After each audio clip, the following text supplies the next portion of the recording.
I read this lesson the first time last Sunday evening, and I thought, how am I going to come up with a lesson out of this? But after I got to reading it, there's a lot of symbolism in this. And for those of y'all that read the lesson, how many sung the little song in their head that we used to sing when we was a kid? Because I did, and then I forgot part of it, and I spent half a week trying to remember the rest of it. So if anybody wants to sing that song this morning, they can start out with it. But read about Zacchaeus. Jesus had just healed a blind beggar as he was headed through Jericho. And he was on his way to Jerusalem for his last time. This was up for his trial, his crucifixion, and of course his resurrection. Zacchaeus was not a well thought of man. He was a tax collector, publican. Where the publicans weren't actually employed by the Romans, they worked for the Romans. They were tax collectors, and the Jewish people hated them just about as much as they hated the Romans.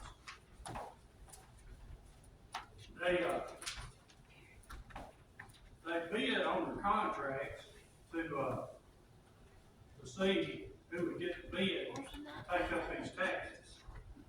And they took up taxes on like tolls and custom duties and crop duties in the region that was located in.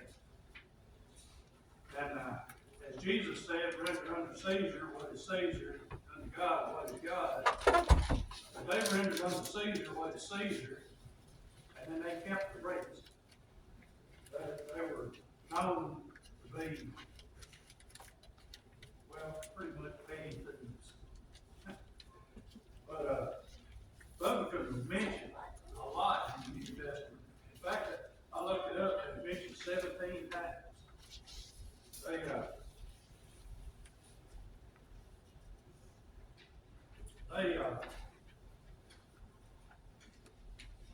In normal, weren't good people. We'll go ahead and read the verses this morning. And starts in Luke chapter 19, verse 1, and he goes through 10. And Jesus entered and passed through Jericho. Behold, there was a man named Zacchaeus, which was the chief among the publicans, and he was rich. And he sought to see Jesus, who he was, and could not for his presence, because he was little of stature. And he ran before and climbed up into a sycamore tree to see him, for he was passed that way. And when Jesus came to the place, he looked up and saw him, and said to him, Zacchaeus, make haste and come down, for today I must abide at thy house. And he made haste and came down and received him joyfully. And when they saw it, they all murmured, saying that he was gone to be a guest with a man that is a sinner. And Zacchaeus stood and said unto the Lord, Behold, Lord, the half of my goods I give to the poor. And if I have taken anything from any man by false accusation, I will restore him fourfold. And Jesus said unto him, This day is salvation come to this house, for so much as he is also a son of Abraham, for the Son of Man is come to seek and save that which was lost.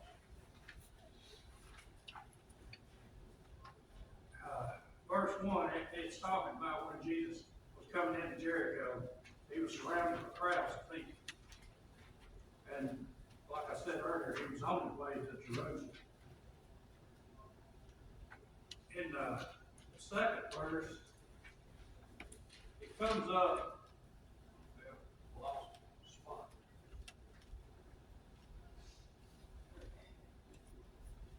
In the second verse, it says, and behold. Behold is a powerful word in the Bible. It's calling for attention. Kind of like a spiritual stop, look, and listen.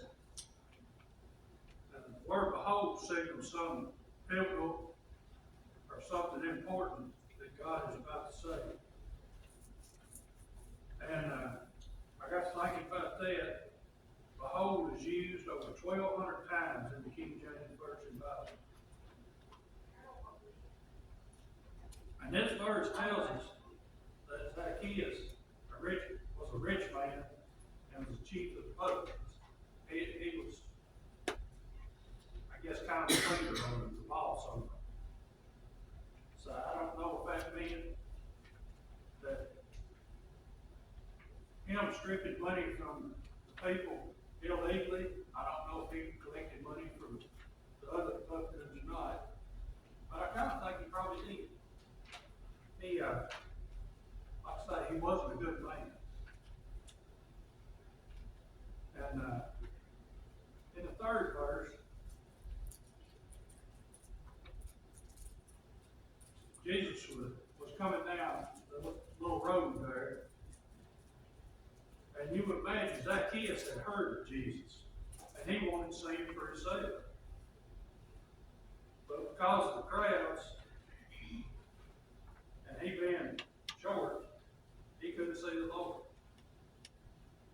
And I wondered, well, what do they mean by short? Well, the average height of a Jewish man in Christ's day was 5'1" to 5'5". So that means he was probably shorter than that. So he may have been 4 foot something. So I would see the reason he had to climb a tree trying to see over everything. But he made the effort, wanting to see Christ, that he did climb that tree. He, in verse 4, he ran in front of the crowds where he could get ahead of them, and he climbed a sycamore tree. And I looked it up. It was a sycamore fig tree. It was a type of fig. And this sycamore tree was a symbol of spiritual rebirth. There's a lot of symbolism in these verses today, which I guess I've just read through them so many times. I never did settle on it, but it meant a whole lot more to me after I got studied. Anybody's got anything, jump in. I'd be happy. I've got something. So. Okay. I think socially at this time too, it would have been undignified for a man of his social standing to do something like run through the streets, climb a tree. And I think that says something about childlike humility that Christ preaches about, being willing to humble yourself and maybe be looked down upon by the people around you because you're so willing to pursue Christ. And I feel like when you have that curiosity of heart, that's the first step towards salvation. That's the first step towards wanting to get to know Jesus is more than just you understand it as Christ. And I think it's in Luke 12, if I'm remembering right, the story about the rich young ruler who decides that he values his earthly riches more than what he could have in heavenly riches. And this is such a great juxtaposition to that. It sort of flips it on its head. Because he doesn't call the rich young ruler by name, but he calls Zacchaeus by name. And he goes and dines with him.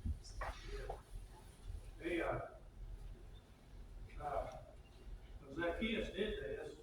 I mean, was he looking for salvation? We don't know. He may have just wanted to see.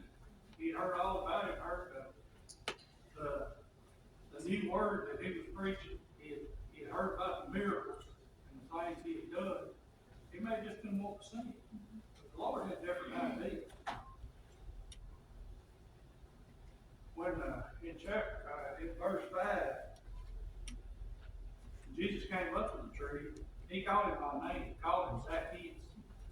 Now, whether he knows him, whether he didn't, I don't know. He don't say. Don't tell. But he called him by name specifically. And when the Lord calls you by name specifically, that means something. That means He's thinking about you. That He's wanting you to listen to Him and receive what He can give. And it also shows in this verse that Jesus Jesus don't care about what the Pharisees, what the other Jewish leaders think about it. I mean, he's playing by a whole different set of rules than what they are. He's creating his own rules because he's bringing his own testament, his own. Can't think of the word. He's showing them that he does not have to go by the roads that they went by for hundreds of years.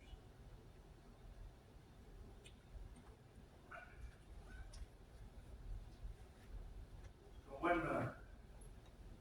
when Jesus told him that he's going to stay at his house,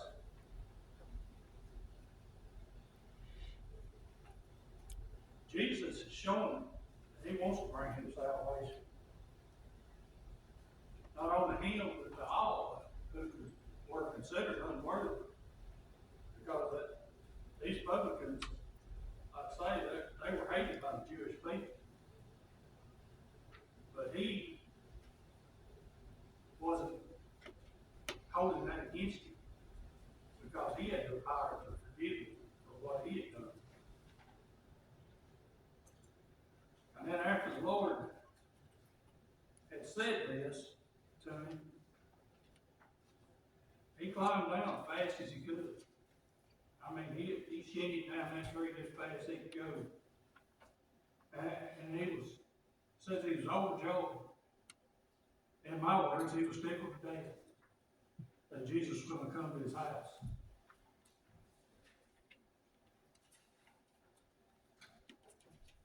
And as normal for the Jewish leaders in verse 7, they murmured. They're all time murmuring about something that don't suit what they think is right. I mean, originally, God gave 10 commandments, and I meant to look it up. I don't know how many they added on. I think it was 600-700 rules that they had to go by. You can only walk so far on the Sabbath. You can only do this, only do that. They talked against Christ when him and the apostles were walking through the field and was gleaning grain and eating it on the Sabbath because they was hungry. I mean, they was taking care of themselves. And Jesus was among them. He didn't hold that against them because they had to feed themselves. They didn't have food with them. As far as I know, they didn't carry food. They carried some money because Judas was over the purse, I guess. And you see how he turned out.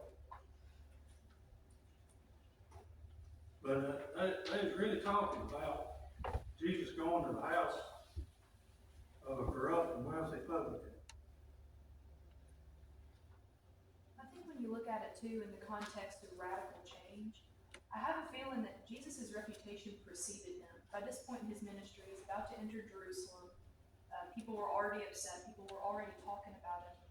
And I imagine Zacchaeus being a tax collector, I imagine he knew that Matthew, who had been a tax collector, had laid down that profession for the sake of following Christ. So there's probably a degree of curiosity there about what could possibly be offered to you that's greater than the money we're making, the status we have in society, among the Romans at least. And so it's interesting to me that there's that curiosity about Jesus, but I imagine there's also a curiosity about what could possibly be better than what I'm doing now. And he sees that. You see it later on. I mean, by the time you hit verse 10, he's reverting back to Old Testament standards of repaying after you've stolen something. Yeah. So. That's a good point. I thought about the same thing. What did the people think of Matthew being one of the apostles when he was supposed to do? Jesus didn't care. Jesus used all different people, all different professions, all different walks of life. I mean, Paul was converted when Jesus came to him on the road actually, helped heal Christians. He was used by God all the way to the end, and finally ended up losing his life because of it. And the way it reads, he gave it up gladly. He was glad to serve the Lord. And when it was his time to go, he didn't despair over it because he knew where he was going. And verse 8. I think this lesson here,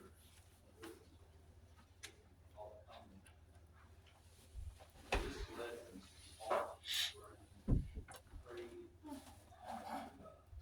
it ought to set our mind on worshiping the Lord, because somewhere around that way, we're all Zacchaeus.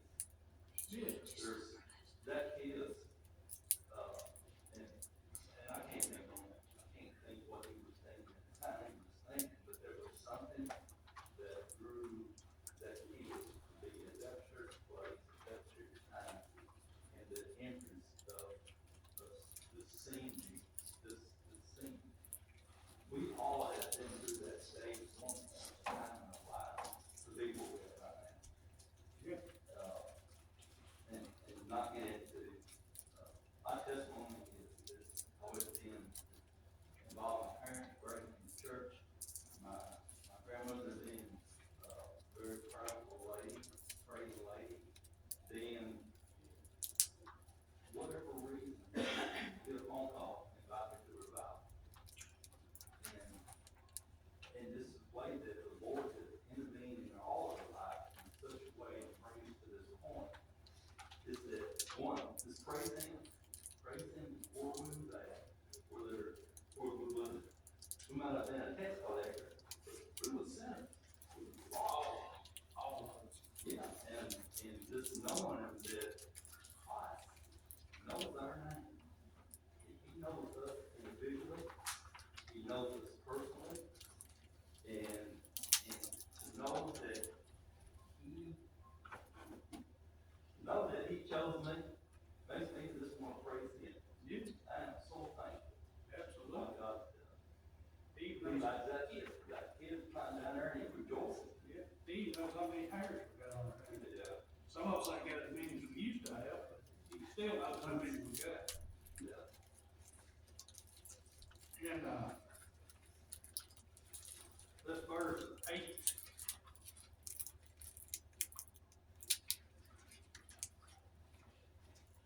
Zacchaeus, he was already repentant of his sin.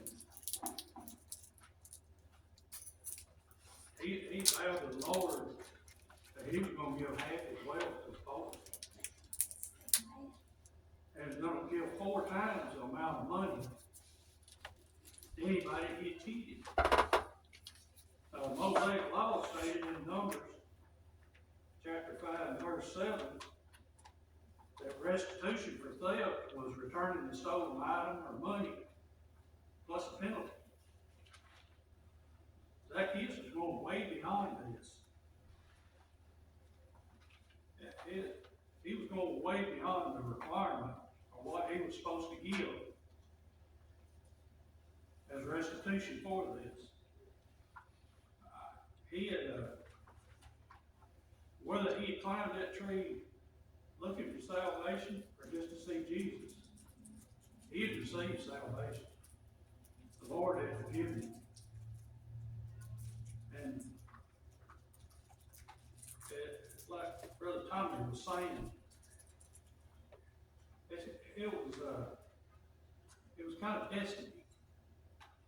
He just happened to be at that right place at that right time, and the thought come to his head to climb that tree where he could see him. If he hadn't climbed that tree, would Jesus have seen him? I think he would have, because when he called Zacchaeus by his name, he already knew him. He wanted him to receive salvation. And Zacchaeus still, he had he had a choice. He didn't have to ask for it. He didn't have to receive it.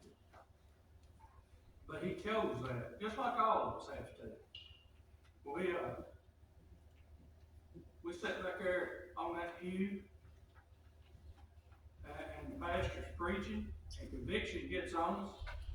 Well, it's still our choice whether we want to step out that aisle and walk up here, or we want to sit at our seat and ask for forgiveness. We've always, of course, I've come to this church my whole life. We always talk about going to the altar. There's probably been more people saved sitting in the seat or out in the field, driving down the road, than there has at an altar. But it's just kind of a public commitment. Just like we're going to take communion today. And the way we've been doing it, where each person has to review themselves. Because none of us are worthy. It's only through God's grace that we're made worthy. When I prepare it, I know I'm not worthy to prepare it. But I pray for God's grace that I may be made enabled, that I can prepare it. So that each one will come up today that are able and take this. They're making a commitment of walking up here, which I like a whole lot better than the way some churches do it, where they pass it down the aisle and pass it down the beat from one to another. But I like the public commitment of people coming up to receive that.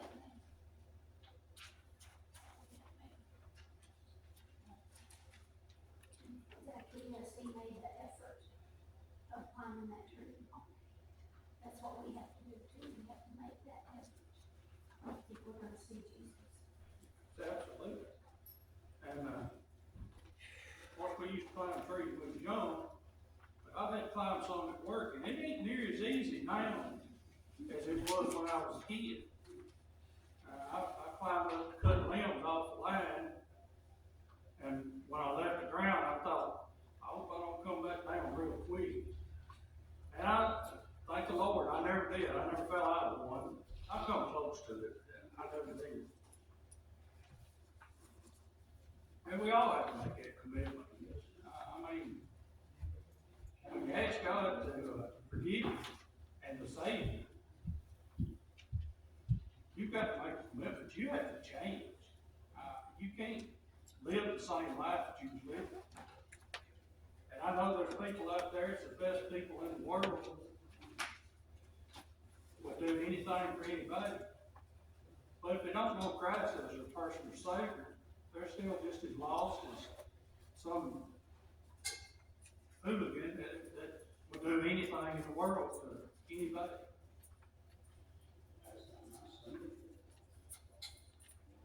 And verse 9, I love this verse, because Jesus said, this day salvation come to this house, for as much as he also was the son of Abraham.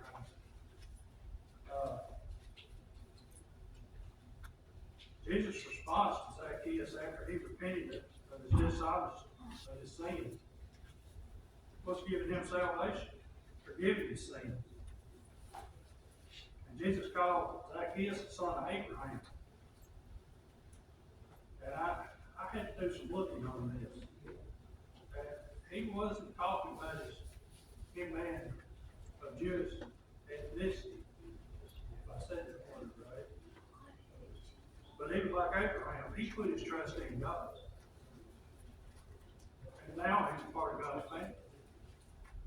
We all have to put our trust in God. Because we can't do anything by ourselves.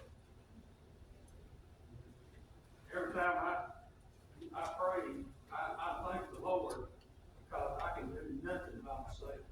Without him, we're nothing. I mean, absolutely nothing. We couldn't take a breath, a heartbeat, anything else without the Lord with us all the time. And 10, it's a short verse, but it's got a powerful message. It says, for the Son of Man has come to seek and to save that which was lost. And that refers back to Daniel chapter 7, verse 13.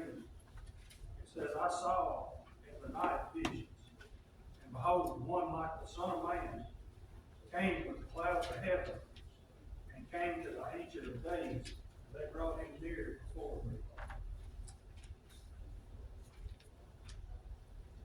Calling himself the Son of Man shows that Jesus was not only man, but it was God. He was the God man. He had authority to grant salvation. He had authority to heal. He had authority to preach this new message he was preaching that was so opposite of what they'd been living by. Jesus fulfilled all the prophecies. But the only one that he didn't fulfill, as far as the Jews were concerned, he didn't set up an earthly kingdom. They thought all along he was going to set up a kingdom there. Those Romans out set up an earthly kingdom. And he told us, this kingdom is not of my world, but this world. If it was, my people would fight.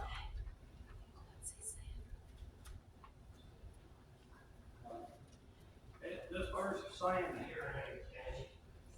no one is beyond redemption. Jesus didn't come just for the righteous or the religious elite. He came for all of us.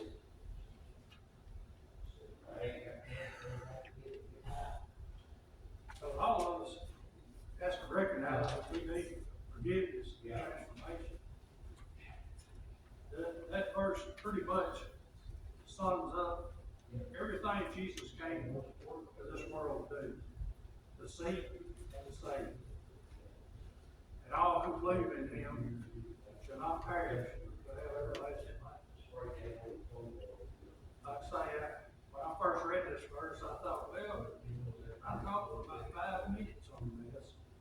But then I got to read it, and got to research it, and found all the symbolism in it. And it really meant something. I'm glad that Brian asked me to teach this week. Because, like some other things, you read, and it just goes right over your head. Which is not hard for me to do. A lot of times it goes over my head. But the symbolism of what Christ was saying and done still is for us today. It wasn't just for Zacchaeus, it's for us today. It's for all of us.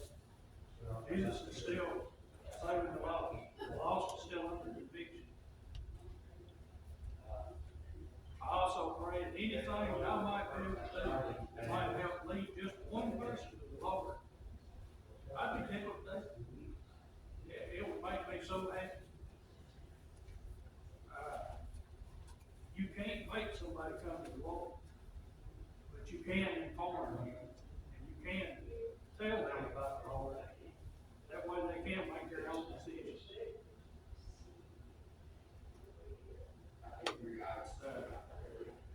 A little early as usual when I teach, but I guess that's all we've got. But like I say, I really enjoyed this lesson. And I think Brother Steve is teaching next week. I think Ryan had to go to a workshop today, so we're going on vacation this coming week. We're going to have the Steve and Steve show. Maybe we can get Stevie to teach it next week. We'll have 3 weeks. I appreciate y'all. Love all of you.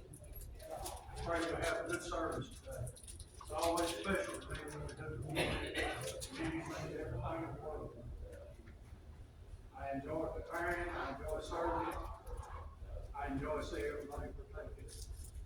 Bless y'all.